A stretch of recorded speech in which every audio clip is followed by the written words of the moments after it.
What's up guys, today we're going to be talking about Tighnari today. Tighnari is a very important character when it comes to the span of Genshin's lifetime. It is due to the fact that he's one of the first 5 stars from the Sumeru update, and he's also our first 5 star when it comes to Dendro. Now with Tighnari being put in the standard banner in 3.1, a lot of people are going to be having trouble getting him, or luckily get him once they lose their 50/50s or get a free 5 star off the standard banner.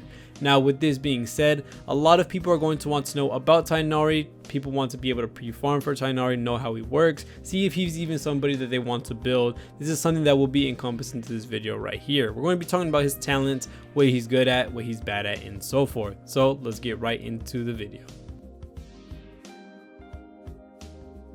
Tighnari is a very special character, and what I mean by special, he is one of the first 5-star Dendro characters to come out in the Sumeru update. Not only that, he plays a different way than a lot of the cast in Genshin. He is not a one-man army like Hu Tao or Ganyu, nor is he a support like Xiangling and Xingqiu. He's rather a very fast and very quick swap type character for the team comps that he's in. This means you'll find him paired up with a lot of team members that have long-lasting abilities that stay on the field once you swap them out. Stuff like Fischl's Oz, Yamiko's Torrents, Kokomi's Jellyfish, Kazuha's E and Q, same thing with Xiangling's E and Q. A lot of the things that are going to stay on the field for a long time to help create reactions with Dendro are going to be one of his best teammates. Now with this being said, let's talk about his talents so that we can get some foundational info out of the way. Tighnari's talents are very straightforward. A lot of them are very easy to explain, but I'm going to be talking about which ones are the most important and how they work. For his first talent, which is his normal attack talent, this is going to be his most important. This is due to the fact that his charge attack is his main source of DPS. Now his charge attack is a level 1 and 2 version of it, just like Ganyu and just like Yoimiya. They both have different effects on their arrows once it hits level 2. Now the only caveat to this level 2 charge shot is that it takes a very long time for it to charge up. Now with it being charged up all the way, it does turn one arrow into many once it hits the enemy and applies Dendro that can hit one enemy or split off into other enemies.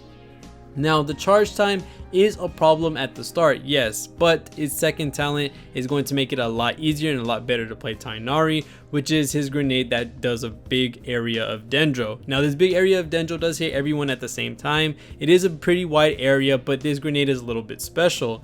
This grenade can cause the status effect of confusion. Now confusion is a brand new effect that I know of in Genshin. I'm not sure if anyone else has it in this game, but as far as I know, Tighnari is the only person that has it at the moment that I know. Let me know if I'm wrong in the comments.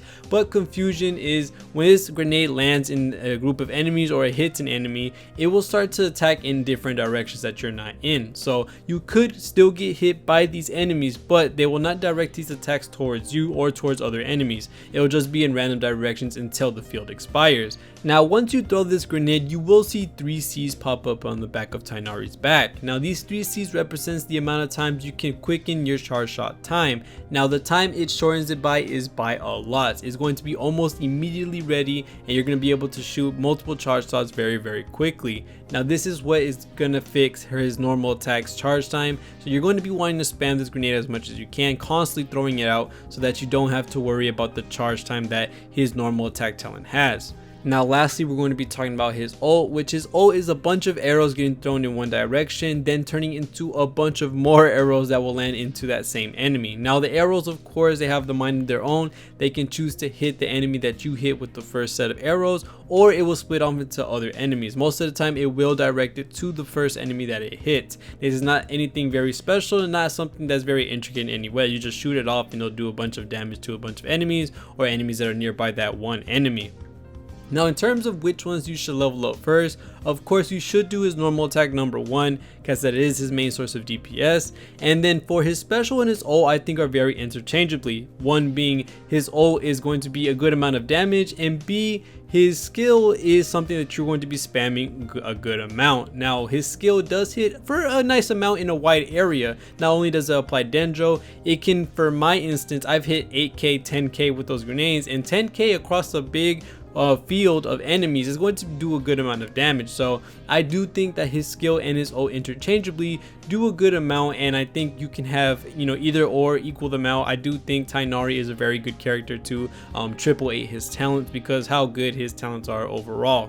Now for Tighnari's passives, his first passive, Keen Sight, is going to give him 50 elemental mastery when he shoots off his level 2 arrow. Now elemental mastery does play a big part in Dendro characters, especially Tighnari, because later on we're going to be seeing one of his next talents, which we're going to be talking about now, Scholarly Blade. For every elemental mastery point that Tighnari possesses, his charge attack and his ult damage are increased by 0.06%. This can go all the way up to 60% damage. Now the more elemental mastery you get on Tighnari, the more damage you're going to be hitting with your charge attack and your ult. Now of course, there's different ways to build Tighnari, especially with how Dendro reacts with a lot of things. You can build him with a lot of EM, or you could put an attack sands on him. Now for me personally, I chose to put an attack sands on him with a lot of, I got lucky with a lot of EM substats and with the Wanderer's Troop set, giving him not only 80 plus elemental mastery, but also giving him a buff to his charge shot. I do think this artifact set is very good on him, but we'll be talking about his artifact sets in another section of this video. I did forget one of his passives, although a very minor one. It is just that he can have pings on the minimap when he sees Sumeru native items, make it a little bit easier to farm those items for a lot of the characters that are coming out in the game very soon. Talking about Tighnari's weapons gets a little bit tricky, only because he does have a different role of DPS, which is quick swap DPS, and to the fact that his attacks are charge shots, which give him the most DPS, is going to limit his bows that he's going to be able to use. Of course, his signature weapon, Hunter's Path, giving him crit rate and also giving him more damage on his elemental mastery points, it overall is his best weapon. Now for other weapons that he can use aren't going to be so free to play friendly. His other weapon that could be his best is Elegy for the End, giving him energy recharge so that he can spam his ult, and then when he uses his skills and his ult, he'll get elemental mastery and also some attack buffs. Now this overall is going to be a big plus for him, giving him 3 different stats of buffs, and that's going to be absolutely amazing. Other than those 2 weapons that are very special and very good in his kit, for his kit, there are going to be a bunch of stat sticks that you can stick on him, like the Aqua Simulacra, the Polar Star, the Skyward Harp, the Thundering Pulse. A lot of those weapons that are stat sticks that can buff his crit rate, buff his crit damage, are going to be his next best weapons. Of course, you can use the Almost Bow because he is a charge shot unit, so the farther you are from the enemy, the more it's going to hit. Of course, not being the very best due to the fact that his not his, but the Almost Bow's main stat is attack, which you don't need a lot of on Tighnari. And then lastly, you can use the Prototype Crescent. It is going to not do as much damage. You do have to hit the crit hits on the enemy for it to do a good amount of damage, but not as much as probably the 5-star bows I have listed here. So speaking of Tighnari and his weapon, I don't know how his weapon is going to be put into the banner, whether it's going to be in the standard banner or is going to be a limited banner weapon, which that would be a little bit weird due to the fact that his actual character isn't going to be a limited character. I wonder how they're going to let that go out, or how you're going to be able to get that bow. But like I said, his weapons are a little bit hard for him to have due to his nature and how he plays. So if you're looking for a weapon for Tighnari, it's going to be hard. You might have to take away one of those 5-star bows from your other characters onto Tighnari, or you're probably going to have to get lucky and get some type of stat stick or one of the better bows for him. As I said, his 4-star weapons aren't going to be the absolute best, but take with that as you will. Tighnari's artifacts are a lot more flexible, unlike his weapons. Now for Tighnari's artifacts, we are going to be running the standard damage dealer build, which of course is attack sands, dendro damage, and crit rate crit damage circlet. Now of course the sands can be interchangeable. It can be attack or it can be elemental mastery. Both of these are very good, and depending what you want to do with Tighnari. Me personally, I have the attack sands for Tighnari. Now for the artifact sets, we can do either a 4 full set or a 2 set. Now me personally, I am using the Wanderer's Troop set, full set, which is something that I already had spared by. I've gotten really bad luck trying to get the Dendro set, so I'm rocking with that for right now, but it's actually a pretty good build. The Wanderer's Troop set for his 2-piece is going to give you an elemental mastery boost, which of course is going to buff the damage of your charge shot. But not only that, the 4th piece bonus is going to give you an even bigger total damage buff for your charge shots. Now of course, we are losing a little bit of damage due to the fact that we are prioritizing mostly all of it into charge shotting and not really into the skill and ult. but that is going to be used and going to be improved with the next artifact sets, which of course this can be a flexible build with Tighnari because he can use a lot of artifacts. The Gilded Dreams artifact set is going to be a really good one to have on Tighnari, but it is going to be hard to come by since it is a brand new set. So once you get some good pieces, this is what you're going to be looking at. For the 2-piece bonus, you are going to be getting an elemental mastery boost of 80 points, which is going to help your charge attack by a lot. Now the 4th-piece bonus is going to be something that's a little bit tricky because the first part of it doesn't really apply to Tighnari, because you do need matching characters to be able to get the extra attack buff, which you're most likely not going to run multiple Dendro characters on one team. The part that is very interesting is that once you do get those elemental reactions, for every character that has a different element, which of course Dendro is going to be the only one there, and you're most likely going to be having a lot of different elements to be able to react with it, like Anemo, Hydro, Electro, Pyro, all of that. For every different character of a different element, you're going to get 50 extra points, up to 150 extra elemental mastery. That is going to be a lot. That's 150 plus 80 elemental mastery added onto Tighnari, which is going to be an overall big boost to his ult and his charge attack. So this is something that is not really prioritizing only the charge attack like Wanderer's Troop is. It's going to be helping your ult as well, still leaving the grenade out. It is unfortunate that a lot of the artifact sets are leaving portions of his kit out, but his charge attack and his ult are his biggest DPS options, so having the grenade left out isn't going to do a crazy amount to it. Now the next artifact set that is going to be helping a lot for majority of the abilities is going to be the Deepwood Memory set. Now the Deepwood Memory set is a little bit different because you can't use support characters to have this set, because the final set piece bonus isn't restricted only to Dendro, because you only need to use a special or ult, I think, to be able to do the red shred, so you can have it on anybody really.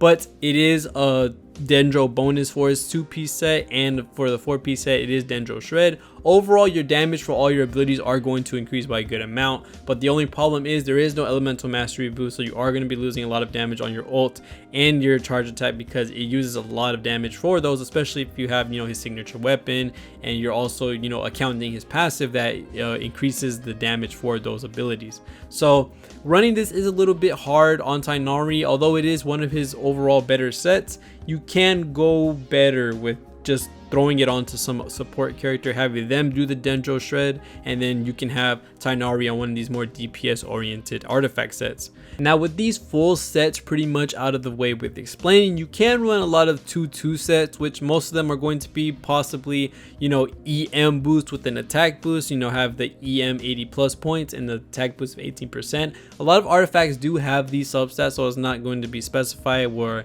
I need to say which artifacts specifically, because there's a lot of artifacts that do these. But you can have either, you know, a double attack set if you're really struggling that bad, or you can have a double EM set so that you can have a lot of charge attack and ult damage if your subsets are really good for those. So other than that, like I said, Tighnari has a lot of flexibility in what artifacts you can use, a lot of good force, a lot of 4 pieces, a lot of them being newer, but you can also use Wanderer's Troop, which has been in the game forever, so maybe you have some good pieces for that, and some good 2-piece sets, which of course are not very specific. They're going to be very generic artifact pieces, a lot of them having the same 2-piece set bonuses like attack percent and EM boost, so you can mix and match, more preferably do an EM with an attack boost set. So Tighnari does have a lot of options when it comes to his artifacts, so try to find the ones that you have the best substats on and see what your Tighnari can do.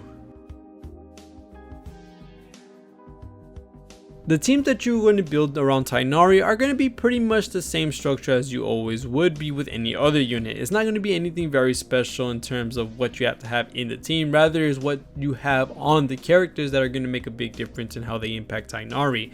A lot of the characters that you're going to be having around Tighnari are those with long lasting effects on the field, or that do damage without them being on the field.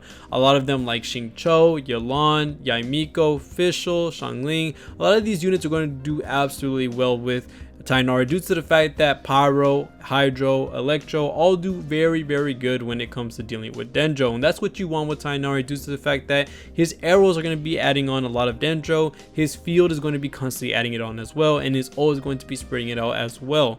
So you want to have a lot of different elemental types with these teams due to the fact that you need all these reactions, you want all these reactions to happen. Now one exclusion to the reaction list is you might want to have an animal character on the team. Somebody like Kazuha or Sucrose are going to do very good when it comes to reacting with Tighnari, due to the fact that Kazuha can boost elemental damage for those that are going to react with Tighnari, and he also can perform his ult to be able to give an EM boost so that Tighnari is doing more damage, the person that's reacting with Tighnari stuff is doing more damage. Overall, it's going to be a big explosion of damage when it comes to having all those reactions go, having the elemental mastery boost for Tighnari for his ult and his charge attacks. Overall, is going to be a very big plus when having Kazuha on the team. Same with Sucrose and her elemental mastery sharing, or being able to have grouped up enemies. Those Dendro cores that you're going to be spawning in with Hydro is going to do a lot of damage, especially when you have the Hydro cores doing damage on spawn, which is Dendro plus Hydro. You're going to be adding Electro to it, which is making it explode into a bunch of bullets that are going to swarm an enemy, or Pyro, which is going to explode into a bomb. Basically, a lot of these reactions are going to do a lot of damage in the area of effect, and having those enemies clumped up with those abilities such as Sucrose and Kazuha, they're going to be doing a lot of damage. So you do want to have some type of animal character on the team, such as Kazuha or Sucrose. I choose Kazuha, of course, because he does the most damage. He's going to swirl many elements at the same time, do a lot of damage boosting, do a lot of EM sharing with this C2. So he's overall the better pick if you do have that available to you. Now, his other characters is going to depend on how you want it. You do want to have a Hydro character, something like Mona, specifically Kokomi's. I think one of the better ones is going to facilitate as a healer, is going to facilitate as a good damage dealer with her clam set. Overall, you're going to be having her as a sub DPS and a healer at the same time, adding on a lot of extra damage. And she's going to be providing the Hydro to be able to spawn the cores. And then from that, your other character, which you can either have as a Pyro unit like Xiangling, or you can have as an Electro unit like Yaimiko or Official. Those are going to be reacting with the core, and then you're going to clump all of them up together with the animal unit, and there you go. You're going to be going a lot of damage with Tighnari, quick swapping, getting all these characters' abilities out, having them all make sure that their abilities are on the field, do a lot of damage, and have them go crazy. That's basically how Tighnari plays. You want to have a lot of stuff going on at the same time. You're going to be moving your character everywhere, having all your abilities popped, being able to go between characters and make sure, you know, none of those abilities are off the field, because you want to make sure all the uptime for all of their abilities are up so that you can do as much damage as you possibly can. So my opinion, I do think the Electro version of the team that Tighnari has is his best team because of the AoE and the amount of damage it possesses. So something like Tighnari, Yaimiko, Kokomi, and Kazuha, I do think that's one of his best teams. Of course, you can switch out Yaimiko for Official. I do think that's probably a better team because Yaimiko does take up a lot of time on the field when you need her to be super quick, something that Official is able to do because all she has to do is pop her special or her ult to refresh the special timer, and you're pretty much good to go. You can use Xiangling to be able to make the Dendro cores cause burgeon or they explode, so that's also another option that you can use as well. But like I said, any of these two options in that order, or you can try something different, is going to do a lot of damage with Tighnari. So make sure you have a lot of long-lasting abilities on the field, make sure to clump them all together, and then there you go. Tighnari's team is basically there, and you're gonna have a lot of fun with this team. Now, the big question that has to be answered, is Tighnari worth it? Is he needed? Is he wanted? Is he broken? That type of stuff. Tighnari is a very fun character. I'm pretty sure he's going to stay that way just due to the fact that he's a big AoE unit. He does a lot of damage over a spread area, and he helps a lot of those reactions get done in a big group of enemies. So him being with a lot of elemental characters is going to give you a lot of fun. Having a lot of experimentation with them with Dendro has been a really good time playing with him for now in Sumeru. Now, of course, he is only our first Dendro 5-star unit. I do expect for the Dendro Archon to be really good in terms of applying Dendro, doing Dendro related abilities, having reactions with Dendro. I do believe she is going to go absolutely wild with it. And of course, there will be more Dendro characters in the future, so Tighnari is only the foundation that we could possibly look at. I don't expect them to have a busted character off the rip for, you know, him to be put in the standard banner. I don't expect him to be all that for right now. So for right now, he is an amazing character. I do think he is just, you know, basically at the tip of being really okay. I don't think he's absolutely crazy. I don't think he's absolutely broken. I do think he's just a balanced out character, does good damage, has a lot of fun to him, a lot of creativity that you can have with teams surrounding him. He is a nice unit, but I overall don't think he's something you need to chase after or something that you need to go for exclusively, especially if they bring his banner back somehow, or you're trying to purposely summon on the standard banner to get Tighnari, which of course is a bad idea, or possibly once you get him on your 50-50, there's no rush to really get him leveled up unless you've been really wanting him. I do think a lot of other characters like Kallai, Dendro Traveler also do a lot of the things that Tighnari does very well.